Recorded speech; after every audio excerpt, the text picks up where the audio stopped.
Rimuru and Iruma's Adventures in the Netherworld by MU1622. Found on Wattpad, fanfiction.net, and Archive of Our Own. Chapter 19. Why Are There Two? / The Other's Perspectives. Iruma point of view. I do a double take and rub my eyes to make sure they're working right. Why are there two of them? The newly arrived Rimuru 2 walks up to Rimuru 1, looks at Kiriwo tied up on the floor, then fist bumps Rimuru 1. Nice job, me, Rimuru 2 says, smirking. Hey, stop! It feels weird being complimented by myself, Rimuru 1 responds, awkwardly scratching the back of their head. It appears I'm not the only one who's shocked, because all the other people in the room, multiple men in black suits, are reacting similarly. They came in, guns blazing, armed with familiars, weapons, and magic, but multiple of the demons lowered them in shock. We're all just staring at the two identical people, not sure how to respond. Hey, I know you're a bit surprised right now, but shouldn't you arrest this guy or something? He just tried to blow up the school, you know, Rimuru 1 says casually to the official-looking demons, pointing to the boy. Ahem, yes. Kiriwo Amy, you're under arrest, one of them declares. Two of the black-suited men grab the still-bound Kiriwo and lift him off the floor. Before I go, I would like to say something to my friend, Kiriwo says, looking at me. Please don't, Rimuru 2 says, annoyedly. And don't call him that after you just tried to murder his real friends, you sadistic freak, Rimuru 1 protests. But Kiriwo attempts to say something, but both Rimurus shoot more thread at him, covering his mouth. Kiriwo keeps trying to talk, but with his mouth completely covered, nothing intelligible comes out of it.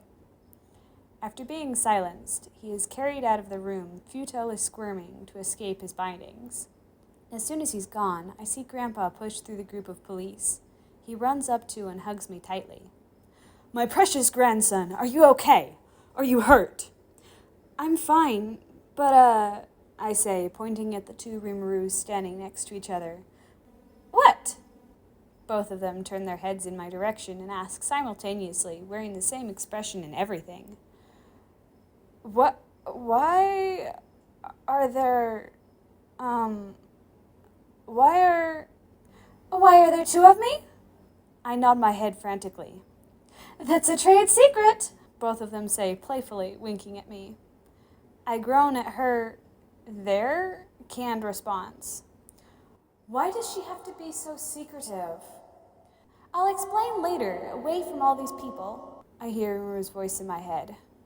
Now I have even more questions for you. I need you to come back to the station with me so we can get to the bottom of this incident, a male demon with red hair and glasses says. He seems to remind me of someone. All right, I'll go with you. They stay, though. Is that okay? Rimuru 1 says, and points to Rimuru 2 and me. So we're going to swap spots, then? Rimuru 2 asks. Yeah, sure. I'm sure you want to enjoy the party day, right? I'm not sure how long I'll be gone, so I might miss it, Rimuru 1 says. Of course I do. I know you do too, though, being me and all, Rimuru 2 responds, smirking. You got me there, but I'm fine with it. All of us just stand there silent, watching Rimuru have a conversation with herself. We need to leave, the red-haired demon says sternly. Okay. Have fun, me, Rimuru 1 says, waving to Rimuru 2. You too. What about an interrogation sounds fun to you? Both of them laugh until Rimuru 1 leaves the room with the man. Rimuru 1 point of view. After briefly linking with the other me, exchanging memories of what we both went through the last few days, I exit with the police, after a few interruptions on the way out, and return to the station with them. They plop me in the same interrogation room, but leave guards inside and out this time. Hey, why the increased security? I'm not going to cause any problems, I say, looking around at the multiple guards posted around the inside of the room. You've broken out of this room before, he states coolly. Oh yeah, I did do that, didn't I? Sorry.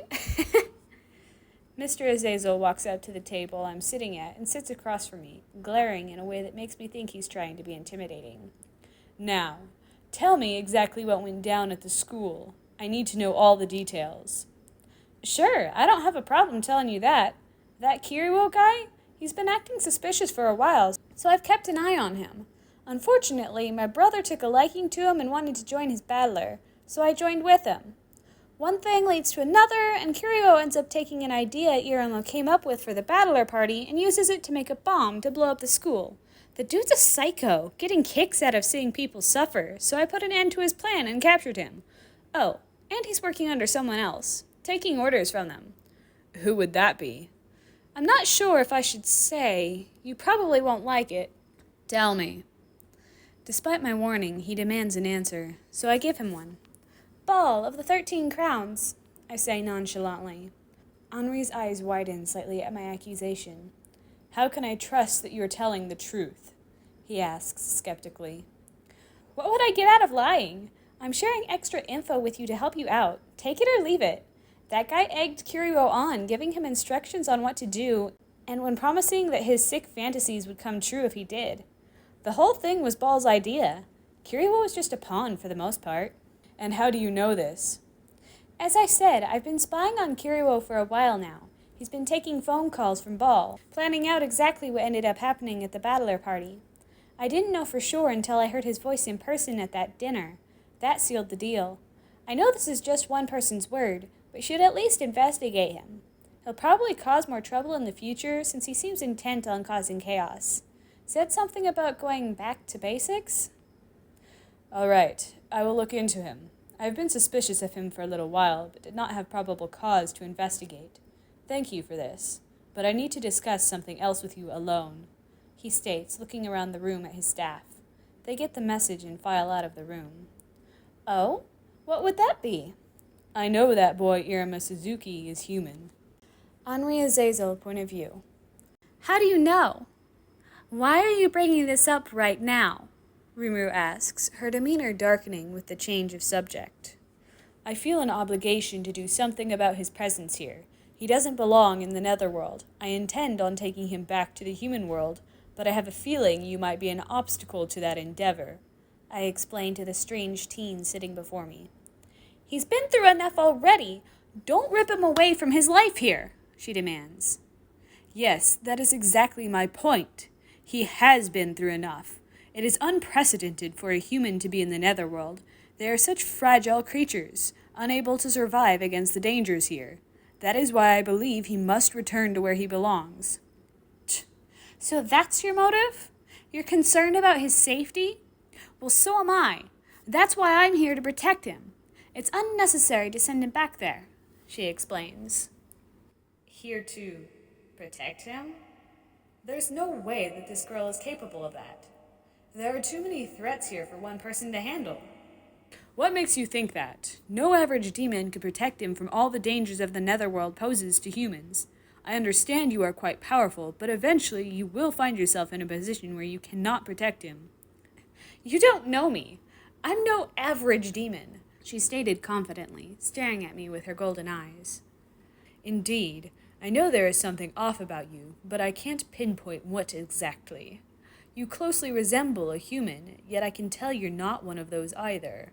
I also believe you possess a massive amount of magical power, based on your shattering that barrier, but you are uncannily skilled at hiding it. You're too observant for your own good. I need to be to do my job well.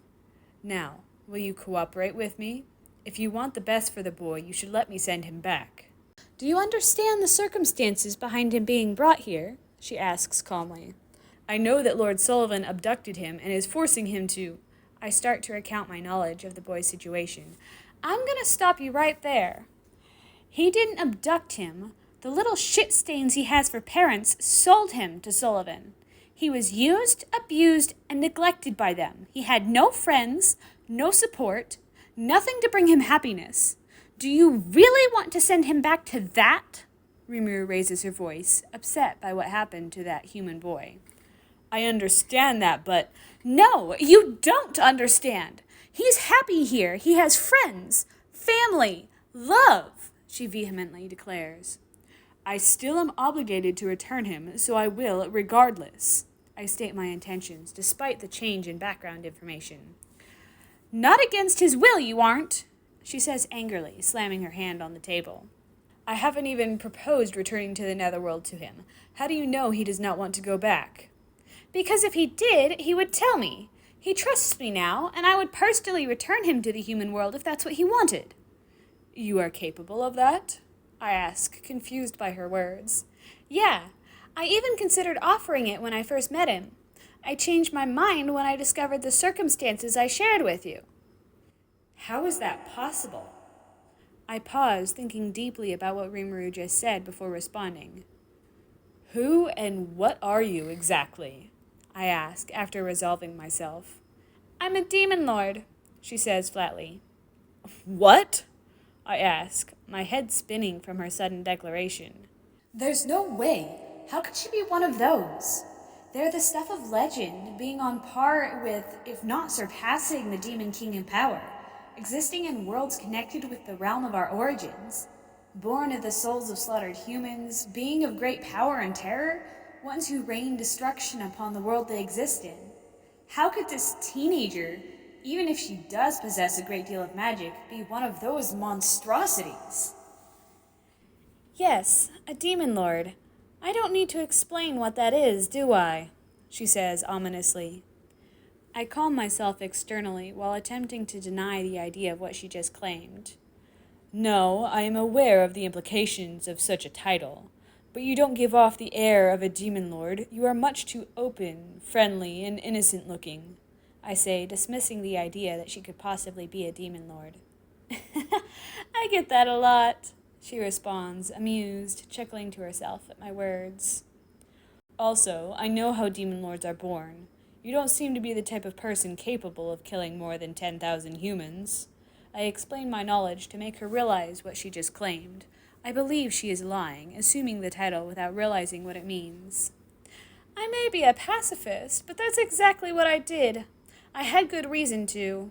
You see, those humans hurt and killed people I cared about, Rimuru says, her tone and expression darkening. I begin to think this girl may be telling the truth about what she is. One more thing. If you truly are a demon lord, why are you here protecting a human child of all things? It seems like such a trivial thing for a being with such power. I question her on her strange motives. I was bored, and I thought he was interesting. He needed protection, being a weak human in a dangerous situation, so I agreed to protect him, she replies nonchalantly. Bored? You must have another motive. That doesn't make any sense, I exclaim, extremely flustered by her response. It doesn't? Rimuru asks quizzically, tilting her head to one side. Demon lords don't associate with humans. I have learned about them, and the motive you stated is completely out of the realm of normal for a demon lord, I respond in an exasperated voice, amazed by her legitimate confusion at my statement. Hey, keep an open mind. I'm a bit of an outlier when it comes to demon lords, okay? I'm unfortunately known back home to be a bit of a weirdo, someone who keeps people guessing, although that's never my intention. What I'm trying to say is that I don't fit the bill of the demon lord stereotype, so you can't judge my intentions based on that, Rimuru says, sounding annoyed. All right, I can accept that some may be much different than expected. Sorry for my insistence on making assumptions. I apologize, not wanting to upset her if she's truly a demon lord. I'm starting to believe that, but haven't fully accepted it. It's fine. I'm used to that kind of stuff by now. Now that I've shared a bit about myself, do you consider me capable of protecting Iruma? She asks. I will accept that for the time being, yes, but I will be checking in on him on occasion to make sure he is all right. I will also propose the idea of returning to the human world to him, but will not force him to leave here against his will. I agree not to go against her or Iruma's wishes. I guess that's acceptable. One more question, an unofficial one. I decide to ask a question that has been burning in the back of my mind. Yes? What is that boy's relationship with my daughter? I notice that she has been showing an abnormal amount of interest in him, I ask sheepishly, feeling awkward asking about my daughter. Those two have been growing pretty close, but it's hard to put a word to their relationship at this point. Do they have feelings for each other? Yeah, but they're both so inexperienced. Not that I'm one to talk. That neither of them understands that yet. I think they'll end up dating eventually, though. That's unacceptable. I start to raise my voice, but I quickly stop myself. Ahem. Sorry about me losing my composure just then. Oh, do I spot an overprotective father? Rimuru asks, teasingly, smirking. No, I'm just... I stumble as I try to explain my reaction. Uh-huh. She smiles at me knowingly, not buying my denial. Don't look at me like that, I say, irritated by the grin she's giving me. It's all right, I get it. I'm protective of Iruma too, although I don't think it's a bad idea for those two to be together. Why do you say that? I'm not close to her, but your daughter is a very serious, closed-off person at school. Iruma makes her open up, and she lets her guard down a little with him, something that she needs to do on occasion. Iruma is timid and lacks confidence, but Amori pushes him to better himself. I think the relationship is good for both of them, she explains. Is that true? I ask, surprised that someone has gotten my daughter to open up. Ever since she assumed the position of student council president, Amori hasn't made any true friends. She has people who admire her, but nobody of equal status who she could share her feelings openly. As her father, I have grown worried about her pseudo-isolation from the rest of her classmates, but have not tried to intervene since I don't feel it is my place to do so. Yeah, it is. They're quite cute together, too. If you want details, just talk to your daughter. I try not to spy on them too much when they're together, so I'm sure there's stuff I don't know about.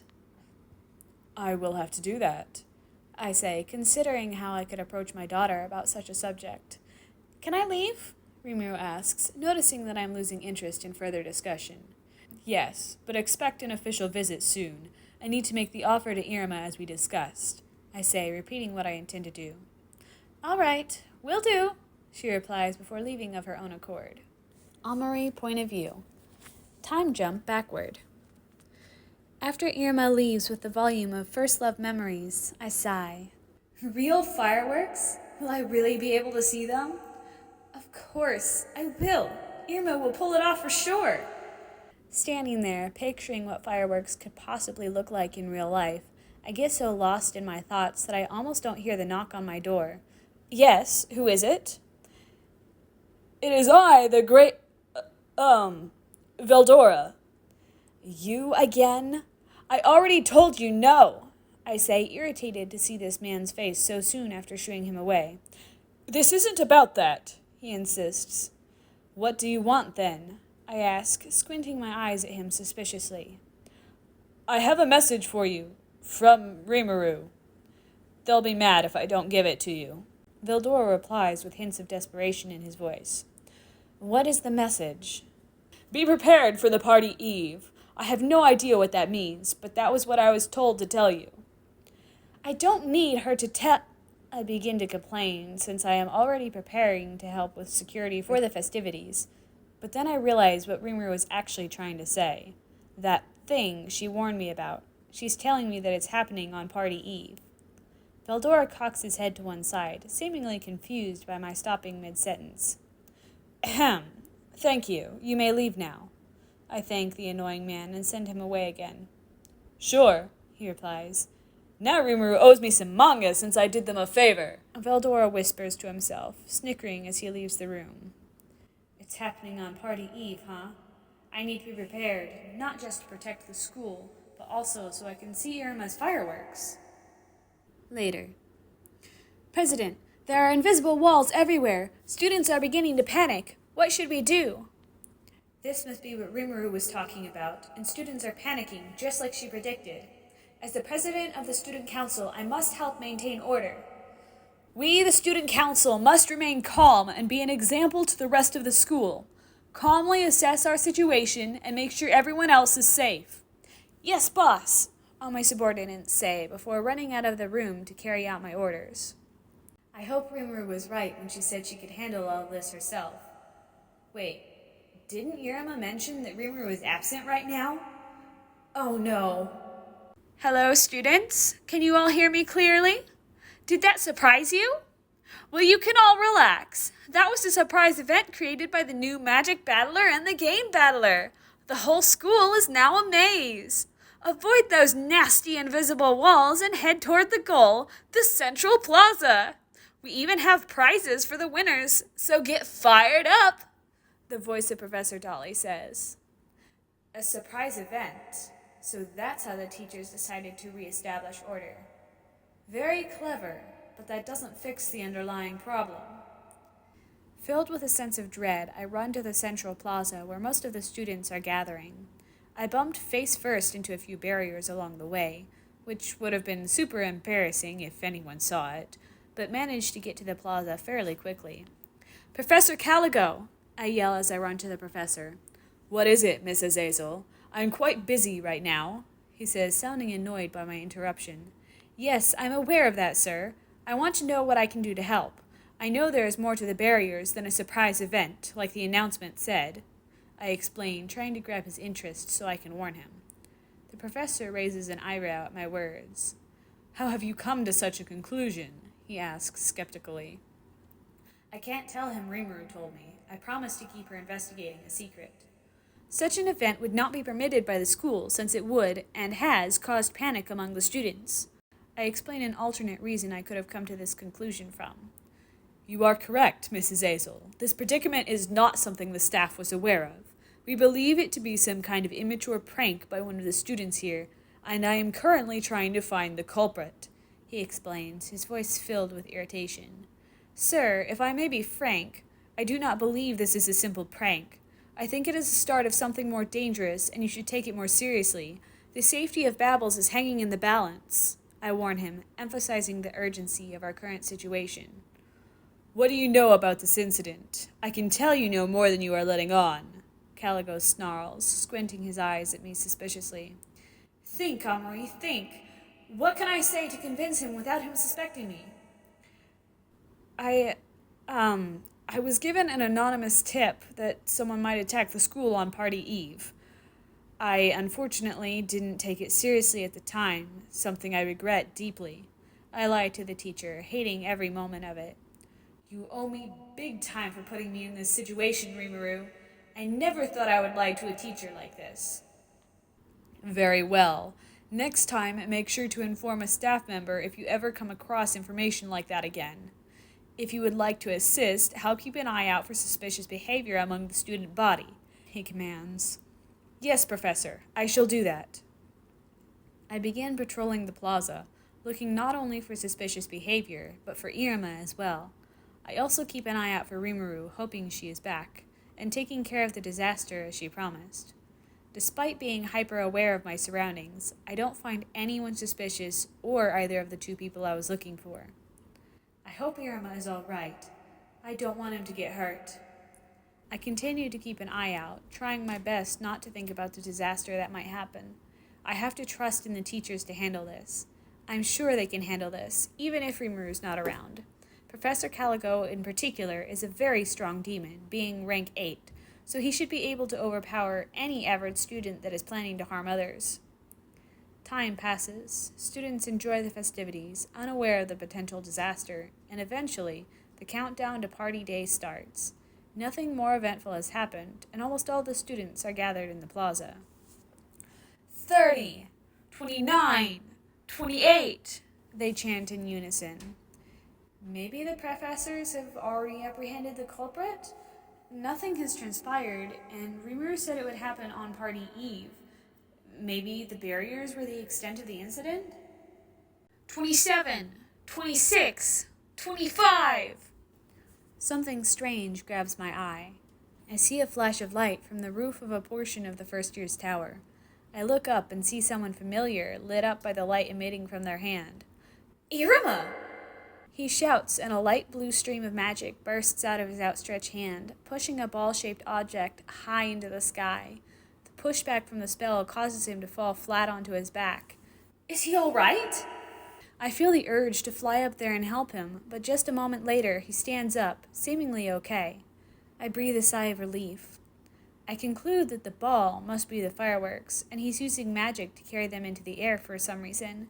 I see his fellow battler members build some kind of launching mechanism, so I am puzzled as to why he's not using it. Something must be wrong. 22, 21, 20. Then I witnessed the fireworks hit the outermost barrier surrounding the school. A loud boom reverberates the air as a result of the force hitting the invisible wall. Everyone looks up, wondering where the noise came from. I look back to Iruma, who's still casting the spell, but he seems to be struggling. He is reaching toward his casting hand with his other when abruptly he is in a slightly different position. Also, behind him is Rimuru. I didn't even see her up there just a moment ago. How did she do that? I pride myself on my perception skills, and I didn't see her up there at all. She's now holding Iruma behind, their arms locked together. I watch as the light blue stream of magic begins to warp and change, drastically increasing in size and changing into purplish black color that's snaking its way towards the firework. What in the Netherworld? What manner of magic is that? The mysterious energy, I assume released by Rimuru, reaches the barrier, shattering it instantly. The fireworks continue to climb into the air. 3, 2, 1, 0! As the countdown ends, my eyes are greeted by a beautiful sight as the fireworks detonate. They are even more beautiful than I imagined. Looking back at the roof, I say softly, "Thank you, Iruma." I still wish I could have watched them with him, standing next to him like in the scene of First Love Memories. I'm still pleased, though. This is an experience I'll never forget. I need to thank him in person. I run to the building Iruma was on the roof of, hoping to talk to him, but when I get near, I feel an incredible wave of fear hit me. What in the... I stop in my tracks, feeling the deepest terror I've felt in my life. My knees buckle, but I remain standing. What is this feeling? It's overwhelming me. It is darkness like none I've felt before, striking fear deep into my soul. The only way I can describe it is rage. This is someone's rage, so potent that it permeates the air. I feel an urge to run away, but my legs are frozen in place, preventing my escape. I can barely breathe and am starting to feel lightheaded. Just as suddenly as it appeared, it vanished, leaving me shaking uncontrollably in the middle of the hallway. I'm clutching my chest and breathing heavily, trying to calm myself. That was the worst thing I've ever experienced. What was that? As I continue trying to brush off the horrible sensation, I find the hallway blocked by police. I grow concerned that something might have happened to Iruma. Then, further down the hallway, I see my father emerge from a room and begin walking with some other people. Father? Amari, what are you doing here? I came to check on a classmate of mine. Wait, Rimuru? Why are you with my father, of all people? You know this girl? Father asks. Yes, she's the sister of the classmate I came to check on, I explain. Hi, Amari, what's up? Rimuru asks cheerfully. Hello, Rimuru. Why are you dressed strangely, if I may ask? I ask, looking at the unfamiliar black clothing Rimuru's wearing. It strangely fits her appearance well and gives off a much more intimidating presence when compared to her school uniform. Oh yeah, this, she says, looking down at herself as if just now remembering what she's wearing. I, wanted to dress up for the battler party. Yeah, that's it, Rimuru says, smiling. Is Iruma all right? Please tell me he isn't hurt or anything, I ask frantically. He's fine, just a bit tired. Don't worry about him, although I think he would be very happy to see you right now. He's had a hard time. Father looks concerned when Rimuru says this, but I'm not sure why. Is it okay if I visit him, Father? I ask passionately. I suppose that would be all right, now that the culprit has been apprehended, he says, pointing to what looks like a person-sized cocoon. What in the... I stare at the strangely bound demon, being carried off by two subordinates of my father. This person has an interesting method for restraining people, Father says, uncomfortably, gesturing towards Rimuru. Yeah, I didn't want him to get away after what he tried to do to Iruma, Rimuru says, sounding cheerful at first, but her tone darkens as her statement continues. Looking into her eyes, I get an eerily similar feeling to the fear I felt back in the hallway, but on a much smaller scale. Was that fury coming from her? No, that can't be possible. I've withstood Rimuru's intimidation before. It was nothing close to what I felt a few minutes ago. I brush aside the worrying thought and ask for more details. He tried to harm Iruma? I ask, wanting clarification. Yes, he did. You should go comfort the boy. He really needs it right now. He likes you a lot, you know. It would cheer him up. What is that supposed to mean? I feel myself blush from her words, causing Father to raise an eyebrow at my expression. Okay, I should go see him now. I quickly walk away, embarrassed. In the hallway, outside of a door that I don't remember seeing before, I see Professor Caligo. Mrs. Azel, what are you doing here? He asks coldly. I have permission to see Iruma Suzuki. Is he in that room? Yes, he is.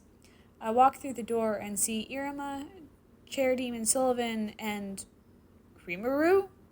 Wait, what? Also, she's wearing a completely different outfit, looking like she normally does. Hi, Amari. What's up? Rimuru asks, identically to before.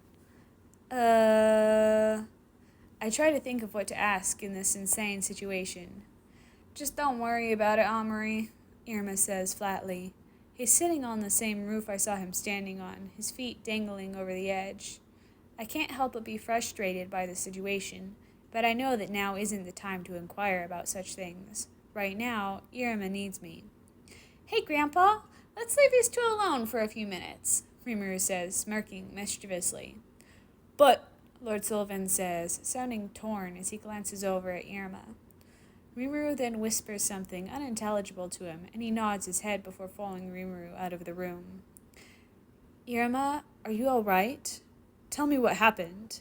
I run over to the boy. When I get closer, I can tell he is exhausted. I sit down next to him, joining him in his stare into the clear night sky. Well, Kiryu Amy, the captain of my battler, tried to blow up Bebbles with my fireworks, he explains nervously. He did what? I shout, shocked to learn the extent of the danger Babbles was just in. Amari, it's all right. I stopped him with Rimuru's help. Nobody got hurt in the end, so it's fine. You shouldn't have been so reckless. You could have gotten hurt or killed. Don't scare me like that. I chastise him, since he really scared me disappearing like that and putting himself in such danger. Sorry, Amari, he says remorsefully. His sad, regretful expression causes me to immediately feel guilt from the way I just treated him. He starts to stare off into space again, lost in thought, and wearing an expression I have never seen on him before. I know I just scolded him, but this is different than the other times I've done so in the past. Iruma is upset about something more than my words. No, I should be sorry for raising my voice at you like that. Are you sure you are fine? Something seems to be wrong. I probe him for a reason behind his darkened demeanor. Iruma looks up at me with an expression of desperation, his sad blue eyes telling me further that I am right. Tell me, please. I can tell you need to let something off your chest, I say sternly, knowing it will be best for him to share his pent-up feelings. After a pause, Iruma finally shares his thoughts. Kiryu, I trusted him. I thought he was my friend, but he wasn't. He never was. Iruma, I trusted Kiryu, and he betrayed me. He tried to destroy everything I cared about, and I trusted him. How could someone do something so cruel? I thought we had a connection, but it was all lies. All of it was a lie, he says, his face filled with anguish. I should have listened to Rimuru. She warned me that he wasn't to be trusted. I'm such a fool. Iruma sobs, no longer able to hold in tears that are now streaking down his face, glistening in the moonlight. For one of the few times in my life, I am at a loss for words, unable to keep a straight face in the wake of Iruma's strong emotions. All I can think to do is reach over and hug the human boy who has become special to me over the last few months. Shh, it's all right. You didn't do anything wrong, I say comfortingly to the blue-haired boy. I can't help but blush at my own actions, realizing how bold I'm being.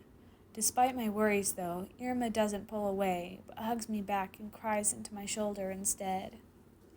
Thank you, Omri. I needed that, Iruma says, now smiling softly as he releases the hug. He wipes away his tears and continues to smile, looking much more content than before. I feel my face get even hotter from his words. Don't say things like that. It's embarrassing, I say, stuttering a little from being so flustered. Iruma looks confused by my reaction. Sorry if I made you uncomfortable, Omri. I just really needed a hug. Thanks again, he says cheerfully while wearing that adorable smile I love so much. Sure, no problem, I say, still flustered and blushing furiously. After a few minutes of sitting side by side on the roof, basking in the soft moonlight, Iruma breaks the silence. I know they didn't go as planned, but did you enjoy the fireworks? He asks, staring at the stars. Yes, they were amazingly beautiful, much more so than I imagined. I loved them, I replied passionately, reliving the experience of watching the fireworks in my head. I'm glad, Iruma says, sounding pleased by my words. I do have one complaint, though, I say, hesitating. What? Iruma asks concernedly. I wasn't able to watch them with you, like the characters in First Love Memories, I say quietly. I freeze, realizing the implications of what I said, and I start blushing all over again. Yeah, that would have been more fun. Watching fireworks with friends is always better than watching them alone, Iruma says contently, leaning back and looking up at the sea of stars above us. Yes, I agree, I say, somehow feeling unsatisfied. Friends, yes, I am friends with Iruma, but why does that make me feel so sad? Hey, I hate to ruin your special little moment, but it's getting late. Grandpa wants to go home, and I'm sure Iruma needs to rest before the battler party tomorrow. I hear Rimuru's voice from behind us. I immediately stand up, smoothing out my clothes as I do. Yes, of course. I will see you tomorrow, Iruma. You too, Amari, he says happily, smiling at me warmly again. There's no trace of the tears from minutes ago. You owe me for what I had to do today, I whisper harshly to Rimuru as we cross paths. I do? Huh? For what? We will talk about it later, among other things. All right, Omri, we'll discuss that after the battler party is over. Have a good night, she says, smiling, unbothered by my tone. Iruma looks confused by our whispered conversation, since they only heard the latter half. Yes, have a nice evening, Rimuru. You too, Iruma. I politely say my goodbyes before leaving the room. Calico point of view. Soon after the barriers went up.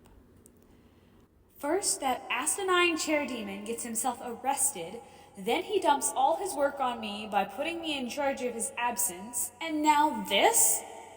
I look around at the barriers that just went up all around the school. The surge of magical energy I sensed when they materialized was immense. Who could possibly be capable of something to this degree? I think to myself, pressing one hand on a nearby barrier. I decide testing its strength is necessary, so I summon my familiar. Cerberus! I call out the name of my bloodline magic, resembling a three-headed dog made of lightning. The barrier in front of me is punched through, leaving a gaping hole. Much to my shock, though, it quickly closes back up in mere seconds. Wow, that was amazing! The obnoxious newbie teacher, Professor Robin, asks. He won't leave me alone, no matter how much I yell at him. What incredible power! be able to withstand the power of my Cerberus. Only a Tet, rank 9, no, a Yod, rank 10, ranked demon would be able to fully eliminate something of this caliber. What are we going to do, acting chair demon? Robin asks, calling me that wretched nickname again. Silence! I am in the process of figuring that out. And stop calling me that! I wonder what this barrier is, Robin asks, undeterred by my scolding. He is holding his chin quizzically as he stares at the invisible wall. Oh, I know. This must be some kind of game. A surprise! He says, enthusiastically snapping his fingers, clearly not grasping the severity of the situation the school is in. What nonsense are you babbling on about? I shoot down the imbecile's incorrect observation. Wait. A game? I could use this. Professor Dolly. Professor Calico, we seem to have an emergency on our hands. The students are starting to panic. I believe I have a solution for that. I relay my idea, based on the idiot's assumption, to tell the students that this is all a game to keep them calm. Hello, students! Can you hear me clearly? Did that surprise you? Well, you can all relax. That was a surprise event created by the Magic Battler and the Game Battler. The whole school is now a maze. Avoid those nasty invisible walls and head toward the goal, the Central Plaza. We even have prizes for the winners, so get fired up! I hear the voice of Professor Dolly broadcasted over the intercom. Well done, Professor Dolly. That should buy me some time to investigate. I make my way to the main plaza, tailed by Professor Robin as if he's a lost puppy. I get through each barrier standing in my way by punching temporary holes in them with Cerberus. I need to delegate orders in person to all the teachers before I can start investigating the student records for potential suspects. Soon after arriving in the plaza, someone runs to me frantically, Amory Azazel, the student council president. Professor Calico! She calls out, trying to grab my attention. What is it, Mrs. Azazel? I am quite busy right now. Yes, I'm aware of that, sir. I want to know what I can do to help. I know there is more to these barriers than a surprise event like the announcement said. What could she possibly know about this situation that I do not? How have you come to such a conclusion? I ask, probing for more information. Such an event would not be permitted by the school since it would, and has, caused panic among the students, she explains to me. You are correct, Mrs. Azel. This predicament is not something the staff was aware of. We believe it to be some kind of immature prank by one of the students here, and I am currently trying to find the culprit, I say, downplaying the severity of the situation. Despite Mrs. Azel's position, she is still a mere student and child. She does not need to know the extent of my concern for our current situation. Sir, if I may be frank, I do not believe this is a simple prank. I think it is the start of something more dangerous, and you should take it more seriously. The safety of Babbles is hanging in the balance, she warns fervently, much to my surprise. What do you know about this incident? I can tell you no more than you are letting on, I ask, now sure that she's hiding information from me. The important question is why. I was given an anonymous tip that someone might attack the school on party eve. I unfortunately didn't take it seriously at the time, something I regret deeply, she explains hesitantly, raising further suspicion in my eyes. This explanation makes little sense to me. I know what type of person she is. She is much too careful to let such information remain unshared with the school staff. I suspect someone has silenced her, which is concerning considering the authority she holds over the student body. Mrs. Azel is a confident, ambitious, and intimidating young woman, the perfect example of a leader and a model demon. To think someone would be able to hinder her in her job of protecting the school is unthinkable. Despite my growing concern, I decide to let the problem go for the time being so I can focus on the issue at hand. Very well. Next time, make sure to inform a staff member if you ever come across information like that again. If you would like to assist, help keep an eye out for suspicious behavior among the student body. Yes, Professor, I shall do that, she assures me, bowing slightly before walking away. After instructing all the staff present in the plaza to take roll and to watch for any suspicious movements and individuals, I head to the records room with Professor Robin still tailing me. Wow, so many! Robin exclaims, looking at the countless files stored in the room. Yes, we need to comb through the student records for individuals capable of creating barriers. Anyone possessing such an ability is a suspect. Yes, acting chair demon, sir. I told you not to call me that. We begin shifting through student files, not finding much, until I reach a particular one. Kiriwo Amy. Do you think he's responsible? He does possess the ability to create barriers, but it states here that his magical power is far below average. I'm not sure how he could possibly create such strong and widespread barriers with that limitation. Yeah, that kind of does rule him out, doesn't it? Yes, but we should keep him in mind. Let's keep looking. A few short moments later, I come across another face I recognize, Rimuru Tempest. He doesn't state much on her abilities in the file, which is strange in itself, but I note that she has the ability to create barriers. She used one during the entrance ceremony to contain her inappropriate brawl with Alice Asmodeus. I also know that she possesses an abnormal amount of power, and that the chair demon claims she is dangerous. Could she have done this? That would make the most sense. Professor Robin, this is our prime suspect, I state, pointing to the girl's picture on the file. The chair demon's granddaughter? Really, sir? Are you sure? Robin asks, unconvinced. Yes, she is capable of making barriers, and likely has enough magical power to create them on this scale. We must find her at once. Professor Dolly, keep an eye out for the student named Rimuru Tempest.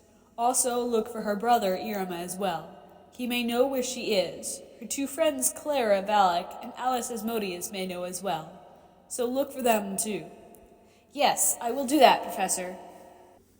Asmodeus' point of view. Following Master Iruma's orders, I walk to the central plaza with Valak.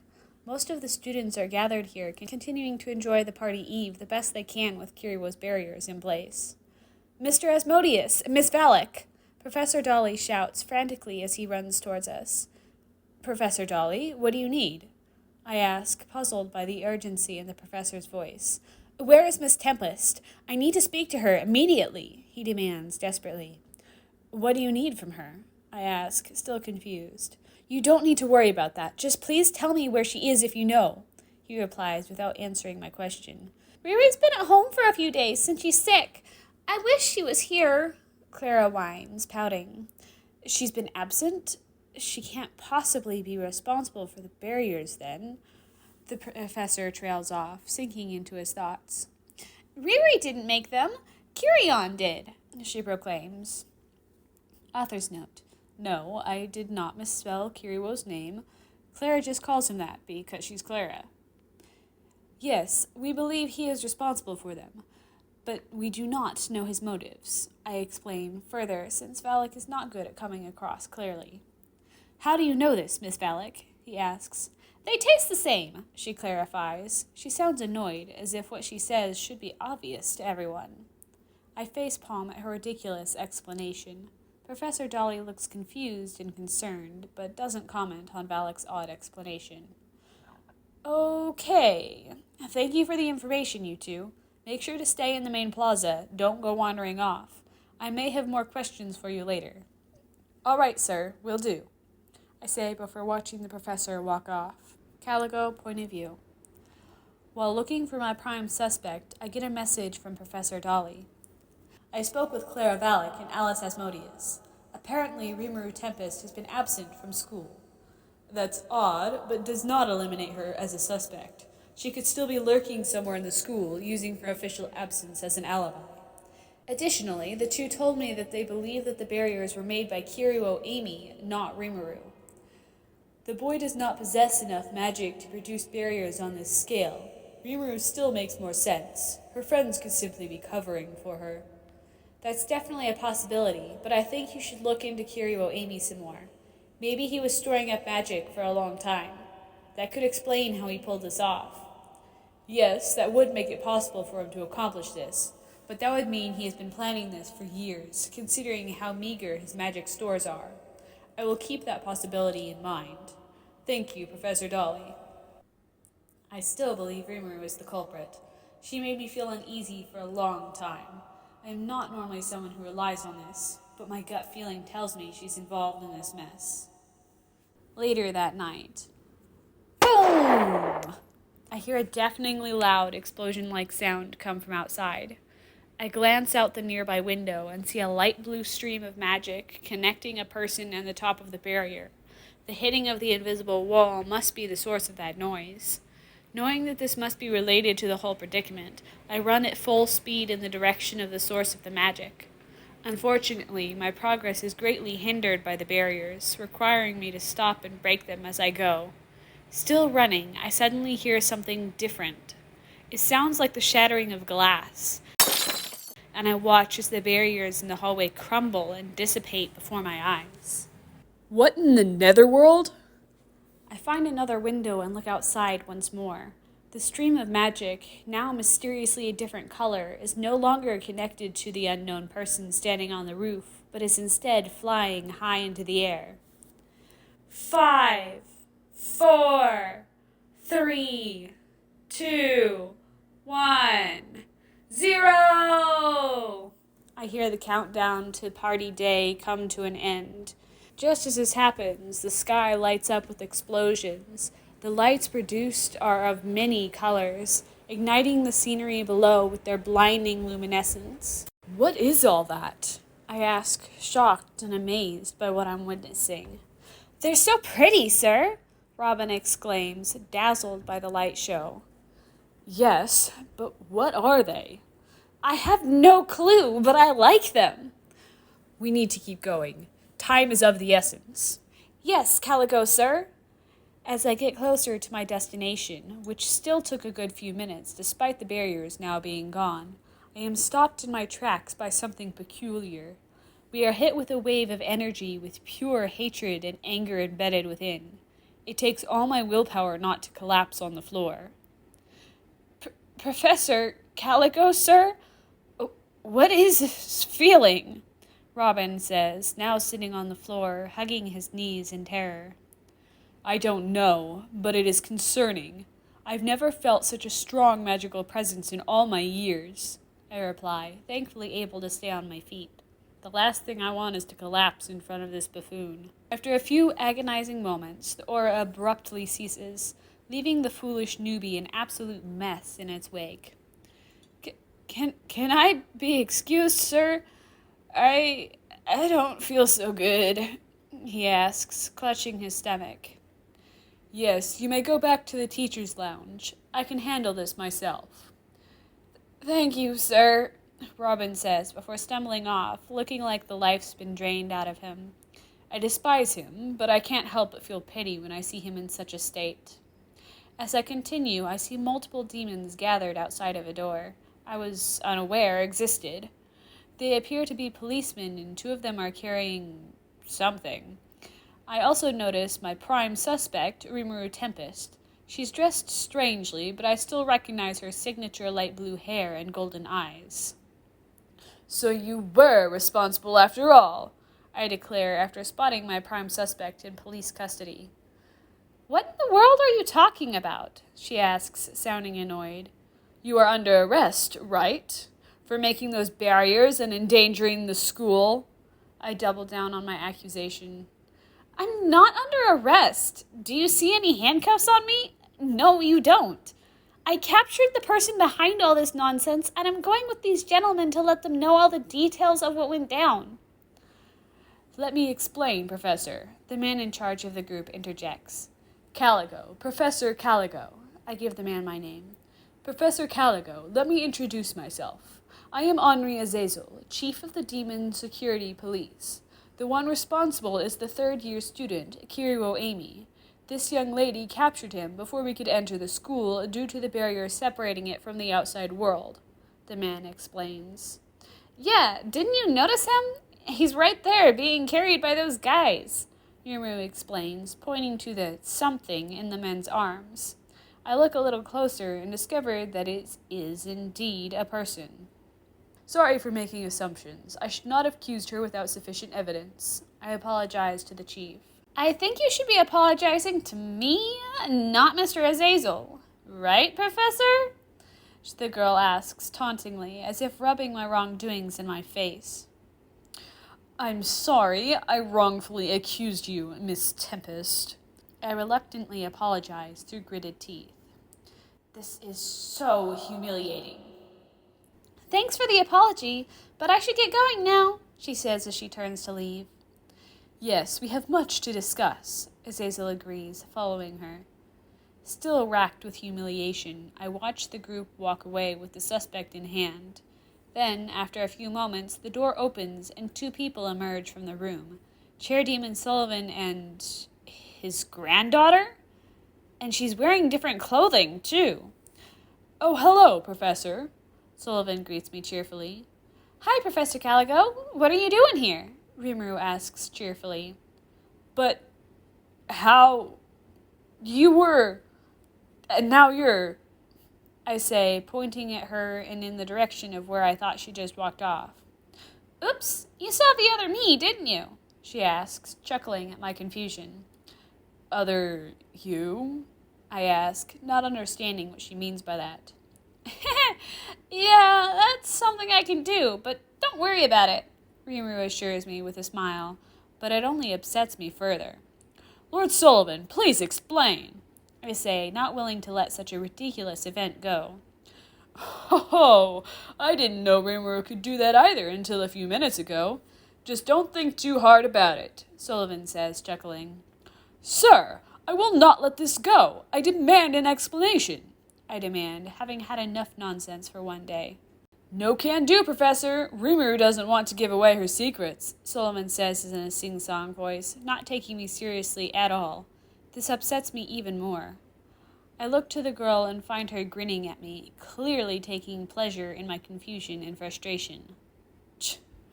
Fine, I will drop the subject, but I have my eye on you, girl, I say, glaring angrily at the student leaning in closer to her face. Professor Caligo, I don't think you should... Sullivan tries to interject. Oh, do you, huh? Good luck with that, Professor, Rimuru replies tauntingly, stating my position sarcastically as if she doesn't respect my title. Don't you talk to me in such a disrespectful manner, I raise my voice, angered by her insolent tone.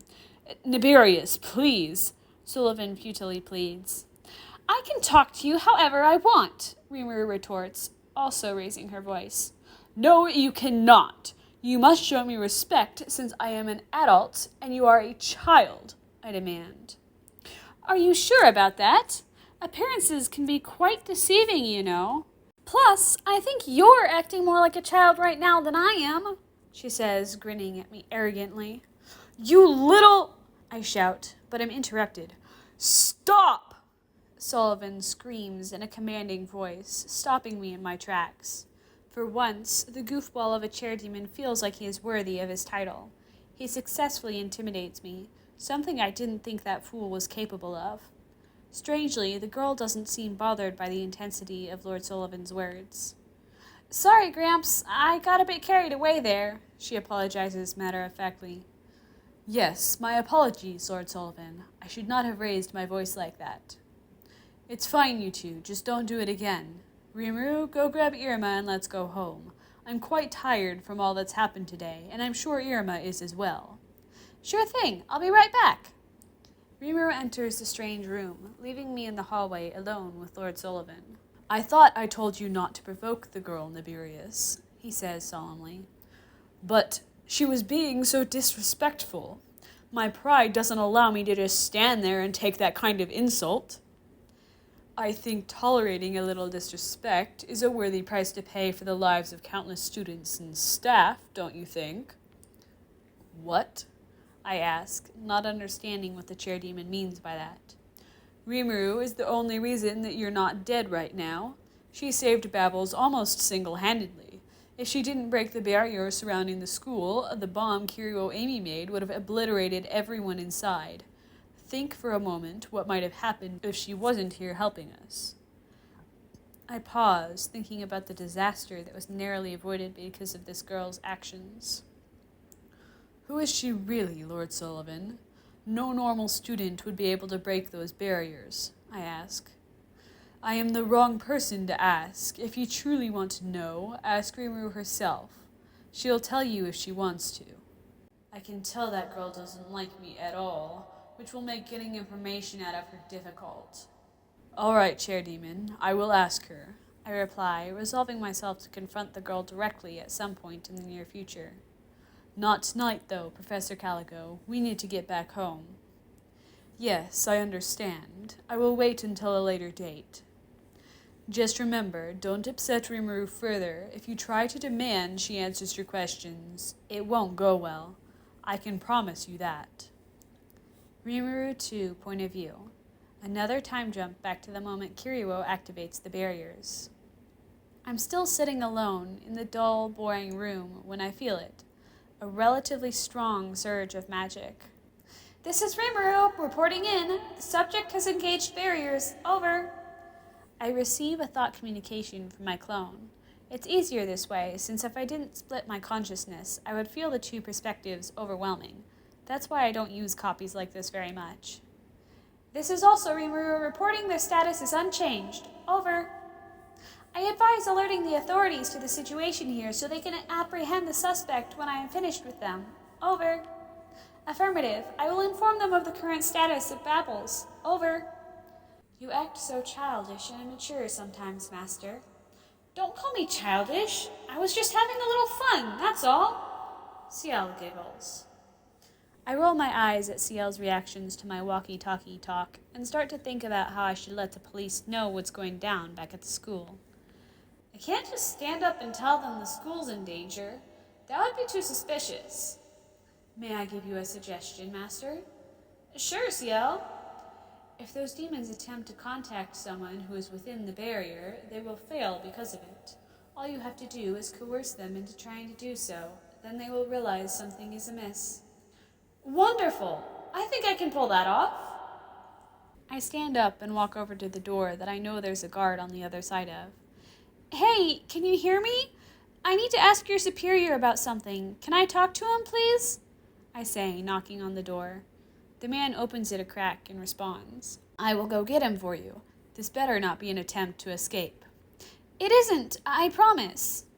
He closes the door, and I hear the sound of feet walking away from the door and down the attached hallway. A minute or two later, I hear different footsteps approaching. In walks Henri Azazel, a demon I met at the 13's dinner. Do you finally have some information to share? No, I'm sorry to bother you over something like this, but I want to call my brother to make sure he's okay. I'm worried about him.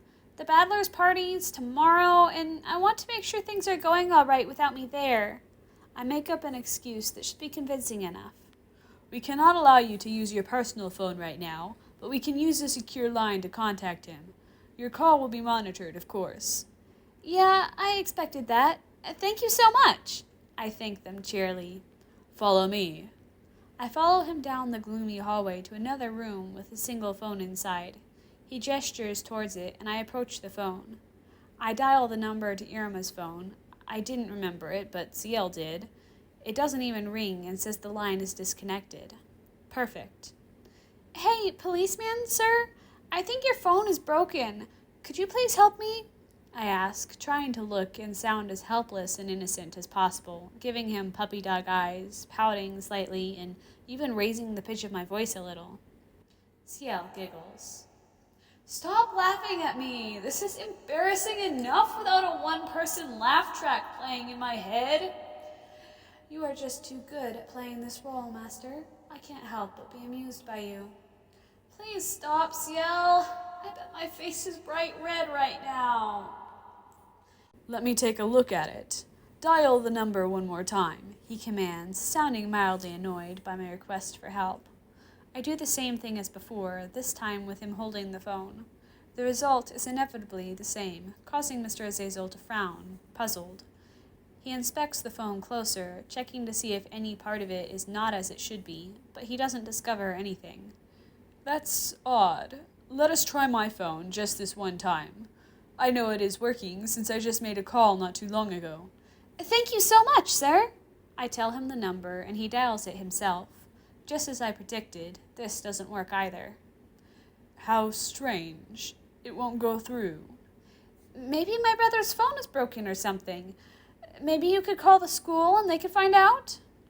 Yes, that should suffice. He dials another number and once again is left with the same result. Even though it's subtle, I can tell by the look on his face that he's getting concerned. He continues to attempt to make phone calls without my input, growing more frantic as time goes on. I can't contact anyone at Babel's, he says, gritting his teeth in frustration. Oh no! What would cause something like that? I ask, feigning ignorance. I do not know, but I need to send a team there immediately. I have a bad feeling about this. I hope Iruma's okay. Now I'm even more worried about him, I say in an exaggerated, worried voice. My daughter, Amari, is there as well. I must find out what's going on, he declares before rushing out of the room, not realizing my grinning at him from behind. Perfect. Now we just wait. Henri Azazel point of view. I quickly leave the room, instructing one of my subordinates to return the girl to her room along the way. Extremely concerned about the state of the school my daughter is attending, I send a team to go investigate what could possibly be causing this communications blackout. I soon find out that there is a large barrier surrounding the school, isolating it from the rest of the Netherworld. Attempts to break through it have failed, leaving the team dumbfounded. So Babel's is in some kind of danger? I should get going then. I need to make sure my grandson is safe, Lord Sullivan says, standing up from the table. Chairdeman Sullivan, wait. You must not leave. We are not done with your questioning yet. When I attempt to stop the man from leaving, his friendly demeanor drastically changes. You will not stop me from protecting my precious grandson. Step aside, Henri, he commands intimidatingly. But, Lord Sullivan, wait! I call after the man as he walks towards the exit. Henri, you don't have any solid evidence against me, so let us go. Yeah, we've been here long enough. If you have more questions to ask, wait until after this problem is resolved, I hear someone say from behind me. I look behind me and see Rimuru, somehow having escaped the locked room she was in without anyone noticing. How did you escape? I demand, shocked that she could make it past so many of my personnel. Aren't there more important things for you to worry about right now? She asks cockily, much different than she was acting a while ago. This inevitably makes me more suspicious. That's true, but... We should work together on this, right? The more people, the better. Lord Sullivan is one thing, but I couldn't possibly let a child assist in a police raid. Don't worry about me. I'm stronger than I look. Now, come on, she says, leaving the building. I can't help but be suspicious of her, but I go along since I'm so worried about my daughter. I and a few other members of the police follow after Sullivan and his granddaughter as they fly towards Babel's. I hope Amari is okay. As her father, I can't help but worry about her. Rimuru 2, point of view. We arrive at the school, witness the other me shatter the barrier, and absorb the fireballs that resulted from the fireworks. The team of police, and even Sullivan, stood amazed as they watched it unfold. Soon after all of that, we all feel something. Oh, shit! Someone pissed the other me off. The individual, Kiryu Amy, tried to break Iruma mentally and emotionally, sending you, or them, into a rage. That reaction is understandable. Wait, of course it is. It's me, after all. Geez, using copies of myself is so confusing. The other demons are trembling slightly, but are not hindered by the fury coming from my other self. All of them are fairly strong by demon standards, and we aren't in close proximity, so their lack of reaction makes total sense. The waves of anger only last a minute or so before dissipating, much to the relief of the demons around me. We eventually make our way up to the secret lair of Kiryu, discreetly guided to it by me. The police open the door and rush in, followed by myself. Author's note. Now the chapter's gone full circle. Sorry if this one felt all over the place. I really struggled to pick an order of perspectives that flowed well and made sense. The next one should be much more straightforward in the timeline. Hey everyone! Sorry about how long it took me to get this next episode out. I've had the episode recorded for quite a while, actually. I recorded it, like, towards the beginning, middle-ish of June. I was going on vacation and I was intending to edit the episode while traveling. But, yeah, that didn't really happen. Anyways, I hope that you enjoy the episode. It takes me a lot longer to make them than the amount of time that the episode actually is. About an hour and a half worth of recording and 2.5 hours worth of editing for the 1 hour video.